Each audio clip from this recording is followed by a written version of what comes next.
పక్కన American ఇంటెలిజెన్స్కి Tulsi Gabbard పేరుతో పాటుగా క్యాష్ పటేల్ ఎఫ్బిఐ డైరెక్టర్గా ఉన్నటువంటి వీళ్ళిద్దరి పేరు బాగా ఇండియాలో వినబడింది. ఎందుకంటే భారత మూలాలు ఉన్నటువంటి వాళ్ళు కావడం, హిందుత్వ కాన్సెప్ట్ని ఆచరించేటటువంటి వాళ్ళు కావడం, వాళ్ళు అమెరికన్ పౌరులే, అమెరికా కిందనే ఫీల్ అవుతారు.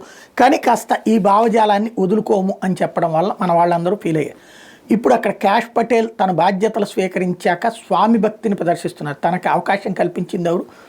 ట్రంప్. అందుకని ఇప్పుడు వాస్తవంగా తను ఎఫ్బిఐ డైరెక్టర్ అంటే అక్కడ లాండ్ ఆర్డర్ ఏంటి, టెర్రరిస్టులు ఏంటి, ఈ వ్యవహారాలు చూడాలి. అది కాకుండా రాజకీయ ప్రతీకారాలు తీర్చుకోవాలనుకునేటటువంటి కాన్సెప్ట్లోనే ఇప్పుడు రాజకీయాలు నడుస్తున్నాయి. కాబట్టి అప్పట్లో ట్రంప్ని అట్లా ఇరకాటంలో పెట్టడానికి బైడెన్ చేశాడు. కాబట్టి ఇప్పుడు బైడెన్ టైంలో ఉన్నటువంటి దర్యాప్తు అధికారిని ఇప్పుడు ట్రంప్ టైంలో క్యాష్ పటేల్ లోపలయించడానికి చూస్తున్నారు. తాజాగా ఎఫ్బిఐ దర్యాప్తుగా ఆదేశించింది. ఏంటయ్యా అంటే పాత డైరెక్టర్ కామి ఎవరైతే ఉన్నారో ఆయన నిబంధనలకు విరుద్ధంగా సాధారణంగా అధ్యక్షుడి మీద నిఘా పెట్టకూడదు దర్యాప్తు సంస్థ, కానీ 2016లో అధ్యక్షుడి మీదనే నిఘా పెట్టారు, ట్రంప్ మీదనే అంటూ తాజాగా దానికి సంబంధించి అప్పట్లో ఒక బాంబు లాంటి స్టేట్మెంట్లు కూడా వచ్చినాయి.